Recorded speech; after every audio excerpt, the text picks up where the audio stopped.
Para kay number 1, may isang customer na nagbabalik ng tinapay dahil may amag daw ito. Ay, may si Ayon yung nagbabalik. May amag? Nirareklamo may amag. Hindi amag, hamag. Hamag. Hamag. Hamag to. Oo. Hamag. Oo.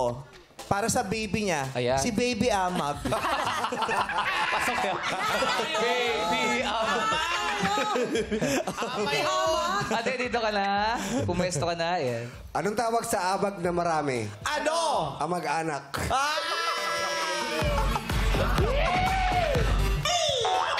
Okay. So, merong customer nagbabalik at galit kasi may amag daw yung binili niya. Action! Ate, ano ba to? Anong nangyari yung tinapay na tinda mo may amag? Check ko lang, sir. Bago lang po ito, sir. Hindi may amag. Hindi, bago nga yung amag. Dapat kasi yung lumang. Kakatating lang. Oo, yung kumpare ko nalasahan niya kasi nagiinuman kami. Yan ang pulutan namin. Nabibitin tuloy yung inuman namin. Pero hindi po kami nagtitinda ng Pulutan luma, sir. tinapay. Puro bago po Oo, yung pulutan. binibenta namin. Ano? Puro bago po yung binibenta namin, Hindi, sir. ba't yan may kulay green? Sir, totoong kulay po niya yon. Totoong kulay.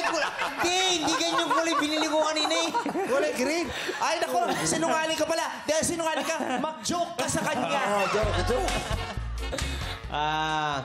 Ate! Mag-joke nga siya.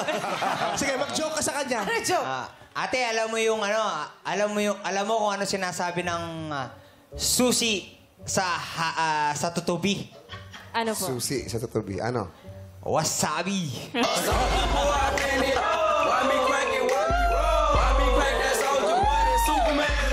Mag-joke ka talaga, ha? Palitan mo na lang yan para hindi na ako mag-iskandalo dito. Sisirain kita sa lahat ng bumibili. Ayun, ang daming nakapila, oh. Nako. Anong sasabihin mo? Huwag kayong bumili dito. Yung tinda niya, puro amag. O, ate. Palitan mo na ate habang wala yung may-ari. Tayo lang naman nakakaalam. Sir, itatawag ko po muna sa boss po namin. Kasi po pag ibabalik niyo po sa akin ito, ay ma-charge po sa akin yung bayad po nito.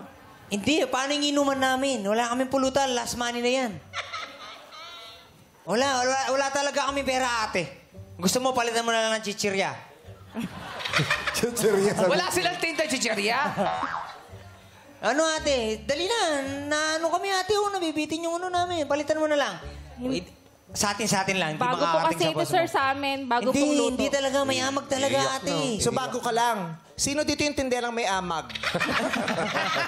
Kung bago ka, sino yung inaamag na tindera? Ito yung may amag. Anong problema dito? Ako yung may-ari na itong bakery na ito.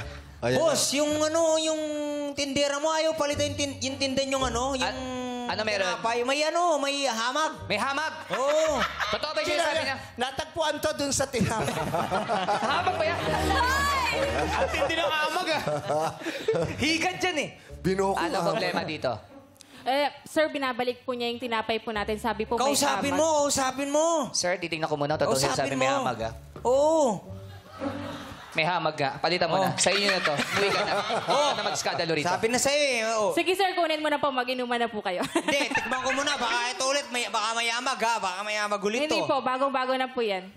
Gusto mo lang kumain, eh, Chusera. Gusto mo lang. Siyempre. Okay. So, hindi siya papaya. Ipaglalaban niya. Masa-charge sa kanya eh. Correct. Sa palagay mo, ganun ba talaga sumagot at ganun na magbigay ng solusyon ang mga totoong tindera pag ganung sitwasyon? Feeling ko may vice, so medyo hirap sila kasi nababawas talaga sa kanila yung yung sweldo kapag meron nagkamali. Pero di ba pag may amag, pinapalitan talaga agad? Pero dapat pinapalitan. Pero mahina ako makipag-usap ha. Kahit mataas si Ayon kanina. Pero hindi pinalitan. Pero hindi agad pinalitan, yun lang nakakapagduda. Tsaka hindi maganda malagyan ng amag yun kasi ibig sabihin luma na yung mga tinapay. Kaya pero nga. pwede din naman kasi napag-alaman namin sa number 1 Bisaya. Bakit? Bakit? Amag Bisaya. Amay pala yun. Si Amag Bisaya. Okay.